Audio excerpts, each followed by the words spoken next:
Assalamualaikum warahmatullahi wabarakatuh. Halo semuanya, perkenalkan aku Nadia Deswitrasari dengan NIM 2306025 dari kelas MIK 2A dari program studi Manajemen Informasi Kesehatan dari Universitas Sessa Sentika. Baiklah, video ini dibuat untuk memenuhi ujian prasat pada prasat penyelenggaraan rekam medis di Puskesmas dengan dosen pengampu Bapak Muhammad Iksan MKom. Di video kali ini aku bakal ngejelasin apa sih itu rekam medis, gimana sih persyaratan yang harus dipenuhi untuk menjadi seorang perekam medis, serta gimana cara untuk mencapai goals menjadi seorang perekam medis profesional di masa depan. Oke, aku bakal ngejelasin apa itu rekam medis. Sebelumnya, kalian pernah dengar istilah rekam medis? Gampangnya sih, rekam medis itu kayak buku harian lengkap tentang kesehatan kamu yang ditulis oleh dokter, perawat, atau tenaga kesehatan lainnya. Isinya detail banget, mulai dari nama, tanggal lahir kamu, sampai ke riwayat penyakit yang pernah kamu derita, alergi apa saja yang kamu punya, dan obat-obatan apa yang lagi atau pernah kamu minum.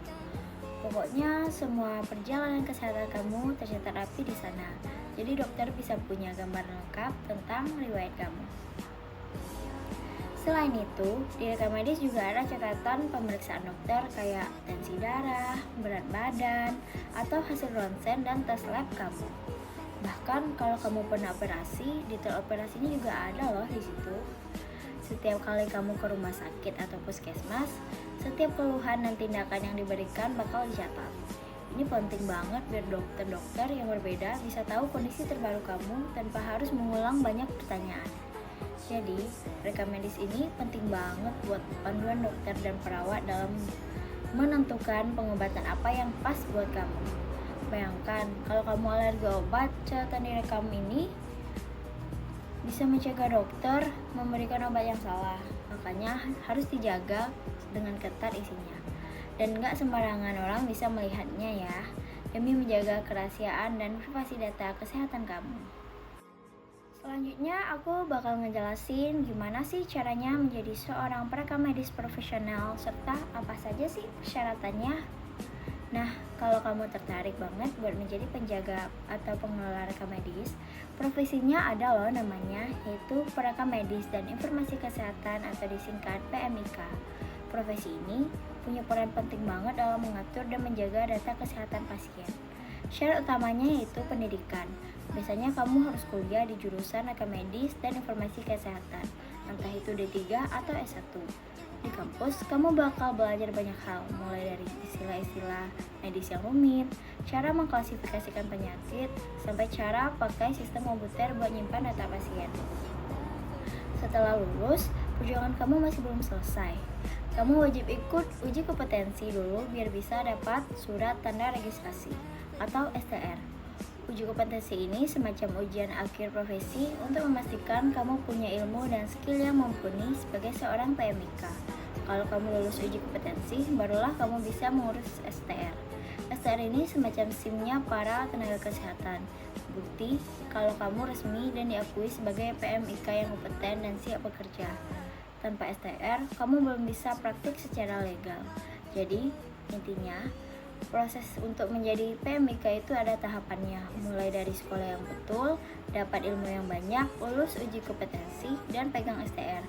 Kalau semua itu sudah kamu kantongi, baru deh kamu siap menjadi PMIK profesional yang punya peran penting di fasilitas kesehatan manapun. Lalu gimana sih caranya agar bisa menjadi seorang perekam medis idaman di masa depan? Kalau kamu udah punya cita-cita jadi seorang PMIK yang keren dan dapat diandalkan di masa depan, ada beberapa jurus jitu yang bisa kamu terapin. Yang pertama, fokus banget sama kuliah kamu. Pelajari baik-baik materi soal coding penyakit dan prosedur medis, statistik kesehatan, dan yang paling penting gimana cara kerja sistem informasi kesehatan berbasis komputer. Dunia medis itu makin lama makin digital, jadi kamu harus tahu terhadap teknologi dan siap mengoperasikan berbagai software rekam medis elektronik biar nggak ketinggalan. Selain itu, jangan ragu untuk terus belajar dan mengembangkan diri. Ikut pelatihan atau seminar di luar kampus yang berkaitan dengan bidang rekam medis. Ilmu itu lebih baik terus berkembang, sebab ada banyak update soal regulasi dan teknologi baru, serta cara pengelolaan data yang lebih efisien. Dengan terus belajar, kamu bisa menjadi PMIK yang up to date dan punya pengetahuan luas yang pasti dicari oleh banyak fasilitas kesehatan. Dan yang terakhir tapi tak kalah penting, bangun jaringan profesionalmu. Gabung dengan organisasi profesi PMIK kayak Permiki, yaitu Perhimpunan Profesional Perekam Medis dan Informasi Kesehatan Indonesia. Di sana kamu bisa kenalan sama banyak PMIK lain, senior-senior yang berpengalaman dan berbagi ilmu. Ingat, profesi ini butuh ketelitian tinggi, tanggung jawab besar, dan komitmen untuk menjaga rahasia pasien. Kalau semua itu sudah kamu pegang sih, dijamin kamu bakal jadi PMIK yang sukses dan diandalkan. Nah, itu dia sekilas tentang serunya dunia rekam medis. Semoga sekarang kamu jadi lebih paham ya betapa pentingnya peran seorang perekam medis dan informasi kesehatan dalam menjaga data kesehatan pasien. Gimana?